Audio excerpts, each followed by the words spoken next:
नमस्कार दोस्तों। जियो पॉलिटिक्स में हर रोज चीजें चेंज हो रही हैं। हमें यह समझ नहीं आता कौन हमारा दोस्त है कौन दुश्मन है। अभी अमेरिका के साथ हमारे टाइज थोड़े से अच्छे होने शुरू हो गए। आपने बजट में भी देखा कि हमने थोड़ा सा लीवरेज दिया है अमेरिकन कंपनीज को कि वहां से जो इंपोर्ट हो रहा है उसकी इंपोर्ट ड्यूटी हमने कम कर दी। कुछ हथियार खरीदने की भी बातें चल रही हैं अमेरिका के साथ। रशिया ने हमें आंखें दिखानी शुरू कर दी हैं कि अच्छा बेटा, मेरी बिल्ली म्यूजे ही में आऊं, आप अमेरिका की तरफ जा रहे हैं तो मैं पाकिस्तान की तरफ जा रहा हूं। सोच कर भी आप हैरान रह जाएंगे कि रशिया ने अपनी दोस्ती को पाकिस्तान के साथ बढ़ाना शुरू कर दिया है। चार खबरें हैं, मैं ऐसे दिखा रहा हूं, ऐसे नहीं, चार हैं। चार खबरें ये है। पहली बात ये कि रशिया ने हमें दिया S-400। पाकिस्तान गिड़गिड़ाता रहा कि मुझे S-400 दे दीजिए जो कि एयर डिफेंस सिस्टम है। रशिया ने बोल दिया बेटा मैं 400 तो दे नहीं सकता, छोटा पैक 350 वाला वो तुम ले लो। तो रशिया ने अब S-350 दे दिया है, पाकिस्तान को देने की पूरी मुहिम चला दी है। साथ में उन्होंने ड्रोन भी दे दिए हैं पाकिस्तान को कि भारत के ऊपर नजर रखने के लिए तुम्हें ड्रोन चाहिए, ये लो, तुम ड्रोन ले लो और हमें बता देना कि भारत अमेरिका से कौन कौन से हथियार खरीद रहा है। ऐसा लगता है साथ में पाकिस्तान के अंदर व्हाइट एलिफेंट, तो पता ही आपको, सारी व्हाइट एलिफेंट है वहां पर।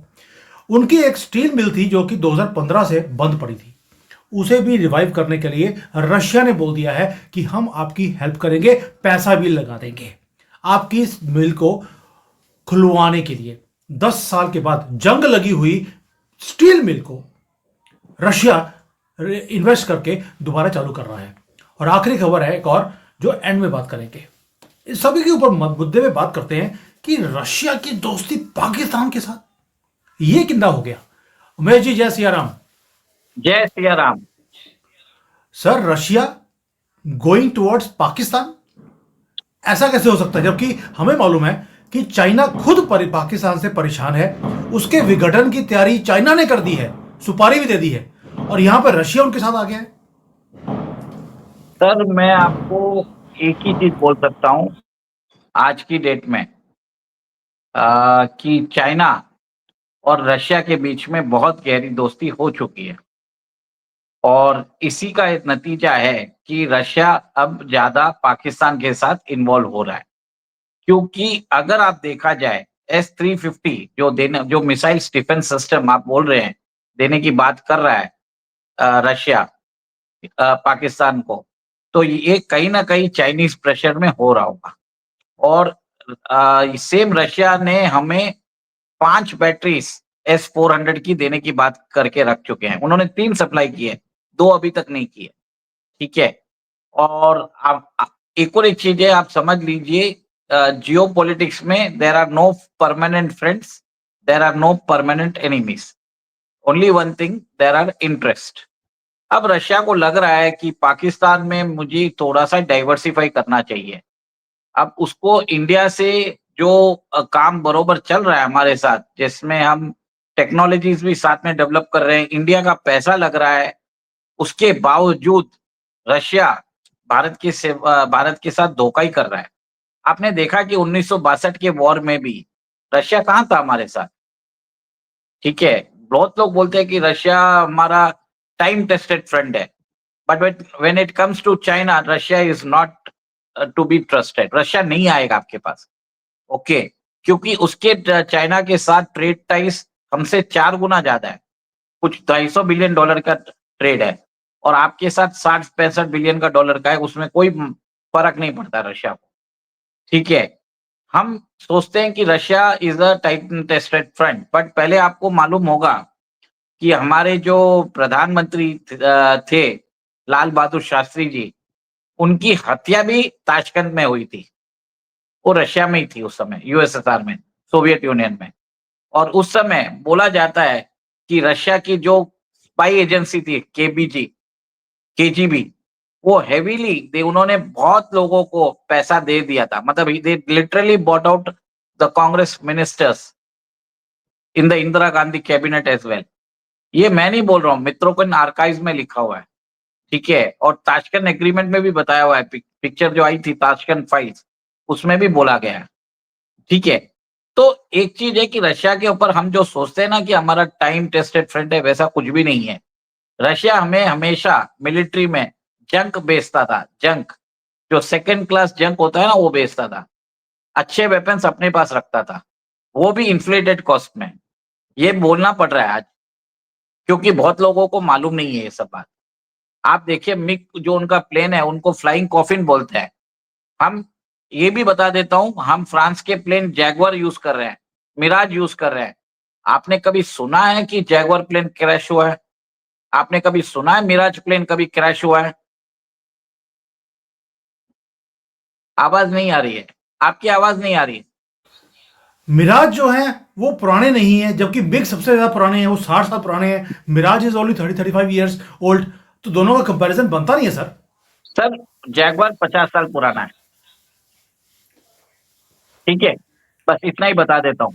और आपको ये भी बताता हूँ कि जो रशिया है, 1991 में सोवियत यूनियन का विघटन हुआ था ना, तब रशिया बर्बाद हो चुका था। उसकी करेंसी रूबल कोई एक्सेप्ट करने को तैयार नहीं था। एक्सचेंज रेट के हिसाब से रूबल का कोई वैल्यू भी नहीं था। उस समय भारत को 35,000 करोड़ देना था सोवियत यूनियन को, जो बाद में वो रशिया के हिस्से में आया। अगर हम उस समय रूबल में उनको पेमेंट करते, तो इंडियन रुपीस में 100 करोड़ रुपए में निपटारा कर सकते थे। ये पकड़ो तुम्हारा पैसा, खत्म करो।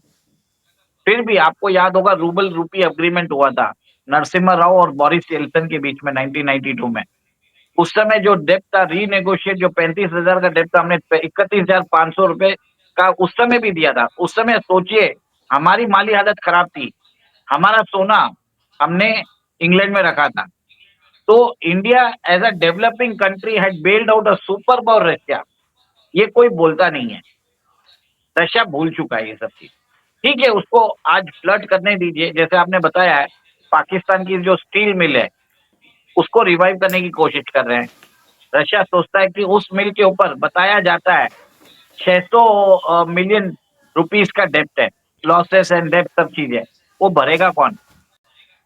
रशिया को लग रहा है कि वो इंडिया को, इसके हिसाब से इंडिया को प्रेशराइज कर सकता है कि वो इंडिया उससे कंटिन्यूसली जंग हथियार लेते खरीदे। रहे। हाँ, रशियन हथियार, जो एक तरह से जंग की है सर, अगर आप देखा जाए तो। आपने देखा, आपको ये मालूम रहना चाहिए, वेस्टर्न हथियार भले ही महंगे रहते हैं, पर वो रिलायबल होते हैं। रशिया के हथियार इतने रिलायबल नहीं है। ठीक है, हम बट यूज कर रहे हैं, बट उमेश जी, हमारे ऊपर थोपा गया है। उमेश जी, एक सेकंड सर। मुझे एक चीज बताइए। यूएसए में तो ये करता है कि एक कंट्री को दे दिया, दूसरे कंट्री को कुछ और दे दिया। भी अगर रशिया ने यूएसए वाली गेम खेलनी शुरू कर दी है, जैसे पाकिस्तान को F-16 दिया है, हमें बोलते हैं आप F-18 ले लीजिए, दोनों तरफ ही यूएसए के हथियार चलेंगे। तो रशिया ने अगर वही चीज शुरू कर दी, तो दिक्कत क्या है? सर, इंडिया ने कभी अमेरिका को तो बेल आउट नहीं किया। इंडिया ने तो रशिया को तो बेल आउट किया, उनकी इकोनॉमी को। ये तो सोच ही सकते हैं ना रशिया। और हमने उनके साथ ब्रह्मोस बनाया। क्या हमने कभी रिवर्स इंजीनियर करने की कोशिश की? हम्म। आप बोलिए। देखिए, आपको समझना पड़ेगा, रशिया के साथ रशिया बोलता है कि हमने आपको बचाया, पर हमने भी रशिया को बचाया। This is a relationship of give and take, time tested partnership है। और आप ड्रोन उनके साथ, आप उनको ड्रोन देते हो, जो ड्रोन स्पाई कैम के लिए होता है। आप उनके साथ मिलिट्री एक्सरसाइज करते हो। आप उनकी इकोनॉमी को रिवाइव करने की कोशिश करते हो। और तो और सोचिए सर, अभी तो वो तो इमरान खान को जेल में डाल दिया है पाकिस्तानियों ने। नहीं तो वो रशिया की गोद में जाके बैठने वाला था। क्योंकि 22 तारीख हम्म। को जब रशिया और यूक्रेन के बीच में वॉर हो रहा था, तब ये इमरान खान रशिया जाके बैठा हुआ था, पुतिन की गोद में बैठा हुआ था। तो इसको बाद में अमेरिका ने उठा के जेल में बंद कर दिया। ऐसा है बात। अब ये क्या है कि आप देख रहे हैं कि ट्रम्प के आने से पाकिस्तान को पैसा मिलना बंद हो गया। ऐसे ही भिखारी था, अब तो नंगा हो चुका है। अब रशिया को लगता है कि मेरे पास पैसे बहुत है, मैंने बहुत पैसे कमा लिए हैं, उसको गंवाने हैं, तो गंवाने दीजिए ना, हमें क्या है। नहीं सर, आप सोच के देखिए। मैं दो चीजें पूछता हूं। S-350 सस्ता नहीं है, और जो सुपर कैम जो ड्रोन्स हैं, जिसकी हमने पहले बात करी, ये भी सस्ते नहीं हैं। अब पाकिस्तान तो बैंकरप्ट है, पैसे हैं नहीं, स्टील मिल को चलाने के लिए भी रशिया से पैसे आ रहे हैं। और ये जो S-350 है और जो ड्रोन्स हैं उसको लेने के लिए भी पाकिस्तान के पास पैसे आए कहाँ से। अब मैं आपको एक चीज़ और बताता हूँ, इन्होंने इसके साथ साथ कई सबमरीन्स भी खरीदी हैं इसी दौरान में। और ये सारा कुछ तब से हो रहा है जब से इनके जो न्यूक्लियर साइंटिस्ट थे वो अगवा हुए थे और पता लगा है कि वो ईरान में बैठे हुए हैं। आप सोच लीजिए, जो न्यूक्लियर साइंटिस्ट ने न्यूक्लियर प्रोग्राम में काम किया है वो सारे ईरान में मिलते हैं और पाकिस्तान के पास पैसे आते हैं हथियार खरीदने के लिए। सर एक और एक चीज है, पाकिस्तान के पास पैसे इसके लिए भी है क्योंकि नॉर्थ कोरिया के जो फेक डॉलर जो वो छापता है वो पाकिस्तान यूज कर लेता है इंटरनेशनल मार्केट में। तो आप यूएस हम्म। डॉलर दो जगह प्रिंट होते हैं, एक तो यूएस में प्रिंट होते हैं, सेकंड नॉर्थ कोरिया में। आपको मालूम है नॉर्थ कोरिया में वो टेक्नोलॉजी कौन देता है? सबको ही मालूम पड़ जाएगा, नाम नहीं बोल सकते कोई कारणवश, बट सबको मालूम है। अब वही डॉलर इंटरनेशनल स्टेज पे फेक डॉलर चलते ही है क्योंकि डॉलर ही तो है, कहीं भी प्रिंट हो हमको क्या फर्क पड़ता है। ठीक है, हम्म। वही इंटरनेशनल स्टेज पे पाकिस्तान यूज कर रहा है। ठीक है, उसको फाइनेंस करने के लिए, अपना वेपन्स प्रोग्राम सब चीज करने के लिए। तो ये सब चीज कोई नई बात नहीं है, सबको मालूम है। अगर गूगल में अगर किसी को सर्च करना है तो सुपर डॉलर आप सर्च कर लीजिए, आपको सब कुछ मिल जाएगा। यहाँ पे हम कुछ भी बकवास नहीं करते। काउंटरफिट करेंसी होती है डॉलर की, वहाँ पे पूरा चीज चल रहा है बरोबर, printing perfect with perfection. Machinery भी वही है, पेपर भी वही है, इंक भी वही है। नॉर्थ कोरिया जैसी कंट्री प्रिंट कर रही है, सोच लीजिए। सर अभी पाकिस्तान के ऊपर आते हैं। पाकिस्तान के पास एयर डिफेंस सिस्टम ऑलरेडी है। हमारी ब्रह्मोस गई थी, पता लगा नहीं था क्योंकि चाइनीज एयर डिफेंस सिस्टम था। अभी वहां पर रशियन एयर डिफेंस सिस्टम आ जाएगा। आप सोच के देखिए, उसकी जो एयर डिफेंस सिस्टम है वो तो उसकी जो कैपेबिलिटी है वो बहुत ज़्यादा अपग्रेड हो जाएगी। यानी कि भारत के पास S-400 है, उनके पास S-350 है। यानी कि उनके पास फ्लेक्सिबिलिटी भी आएगी, एफिशिएंसी आएगी, कैपेबिलिटी आएगी। कोई भी अगर भारत से कोई भी थ्रेट आता है तो रशिया को ये हरकत करनी चाहिए थी क्या? देखिए, मेरा मानना है नहीं करनी चाहिए थी, बट रशिया भी देख रहा है कि इंडिया अभी उनके हथियार खरीद नहीं रहा है। अभी जैसे फाइटर जेट भी है और उसने रफाल लिया। ठीक है, अभी बात आई कि भारत का जो मल्टी रोल फाइटर एयरक्राफ्ट है उसमें रशिया ने अपना मिग 35 दिया था, उसको बाहर कर लिया क्योंकि भारत तो इन्हें तो इंटरेस्ट दिखाया ही नहीं कि मिग के हमको कुछ भी नहीं चाहिए। तो यही बता रहा हूँ कि रशिया अपने अच्छे प्लेन्स देता नहीं है, अच्छी टेक्नोलॉजीज देता नहीं है, और हमें सब जंक देने की कोशिश कर रहा है। अब समझ में आ गया उनको कि भारत को सही चीज सही दाम पे चाहिए, वो उनके दिमाग में आना चाहिए। और ये एक तरह से वो नेगोशिएशन चला रहा है ताकि भारत के ऊपर लेवरेज डाल सके कि वो आगे भी डिफेंस परचेस उनके साथ करे। पॉसिबिलिटी कुछ भी है सर, ये सब चीज में, ये सब जो डील जो नेगोशिएशंस होते हैं, ये न्यूज बाहर कर देते हैं ताकि एक तरह से एक टैक्टिक्स होता है, प्रेशर बिल्डअप होता है। Of course. सर मैं खुद कॉर्पोरेट का आदमी हूँ, बहुत बार न्यूज़ मैंने अपनी कंपनियों की निकाली है। तो मैं उसके ऊपर नहीं आना चाहता हूँ, छोड़ दीजिए, वो मेरा बिजनेस सीक्रेट है। अभी आखिरी चीज़ और बताता हूँ मैं आपको। जो रशिया ने पाकिस्तान के साथ करी, दोनों की जॉइंट एक्सरसाइज हो रही है to boost counter terrorism expertise को निकालने के लिए। सर टेररिज्म का जो सबसे ज्यादा पीड़ित है वो तो चाइना है। चाइना के लोग वहां मारे जा रहे हैं और दर्द हो रही है रशिया को। भाई अगर काउंटर टेररिज्म का काम करना था तो चाइनीज इंटेलिजेंस के साथ मिलकर करना था, नहीं किया है, रशिया के साथ करके मिलकर कर रहे हैं। ये तिकड़ी कुछ समझ नहीं आई मुझे। देखिए, it is axis of evil. आपको समझना पड़ेगा कि चाइना इस सब चीज के पीछे है, और आपको ये भी समझना पड़ेगा कि रशिया अभी चाइना की रिक्वेस्ट को डिनाई नहीं कर सकता क्योंकि इसका बहुत बड़ा हम्म। डिपेंडेंस है। और एक चीज है, सब चीजें नेगोशिएशन स्टेज पे है, और ड्रोन को छोड़ दीजिए, बाकी सब नेगोशिएशन स्टेज पे है। फाइनलाइजेशन स्टेज पे कुछ नहीं है।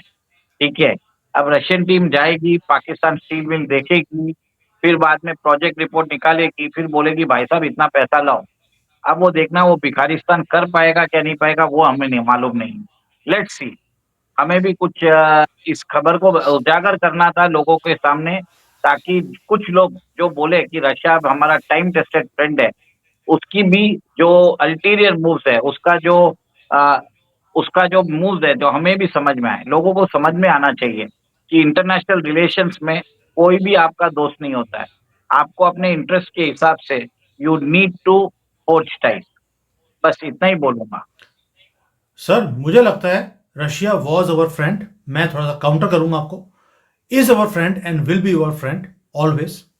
लेकिन जो ये चीज देख रहे हैं ये सिर्फ आर्म ट्विस्टिंग का एक टूल है जो रशिया यूज कर रहा है भारत के खिलाफ, ताकि वो अपने हथियारों को हमें और बेच सके, जो हमने थोड़ा सा फ्रीज कर दिया है क्योंकि रशिया के पास हैसियत नहीं है अभी हमें हथियार देने की। तो हम कोई सर ऑल्टरनेट मार्केट्स को ढूंढ रहे हैं। सर एक और एक चीज है, रशिया अपना सुकोई 57 fifth generation fighter aircraft Bharat को बेचना चाहता है, बट उसमें बताया जाता है कि उसमें चाइनीज कंपोनेंट्स है। ठीक है। और एक और एक चीज है कि आज रशिया के पास भले ही रशिया कॉन्ट्रैक्ट साइन कर लेगा, पर देगा कैसे? कल अगर चाइना उसको नहीं दिया, तब इंडिया का भी डिफेंस प्रॉब्लम में आएगा। तो इससे अच्छा तो हम कम से कम अमेरिकन इक्विपमेंट ले सकते हैं। जैसे आपको मालूम है, F-35 प्लेन है। लॉकहीड मार्टिन ने बोला है कि 2025 में हम 150 नंबर्स बनाने को तैयार हैं। सर 2023 में लॉकहीड मार्टिन ने 98 प्लेन्स बनाए थे, 2024 में 125 प्लेन बनाए थे। अब 2025 में बोल रहे हैं 150 प्लेन बनाएंगे। ये एडिशनल 25 प्लेन किस बात के लिए, आप सोच लीजिए। और ट्रंप ने भी उमेश बोला जी, है इंडिया को, ट्रंप ने भी इंडिया को मुझे बोला है कि अमेरिकन देखिए सर, एक सेकेंड। आप आप हम लोगों को प्रैग्मेटिक होके सोचने की जरूरत है, क्योंकि आज आपके पास F-35 प्लेन, अगर आपको कुछ भी नहीं करना है, तो स्क्वाड्रन उठा के इंडिया में पटक दीजिए। ठीक है, आपका एम का प्रोग्राम पीछे से आप उसको चलाते रहिए, और इनका एक प्लेन उठा के रिसर्च एंड डेवलपमेंट विंग में भेज दीजिए कि इसकी रिवर्स इंजीनियरिंग करो और इसको अपना प्लेन बनाओ।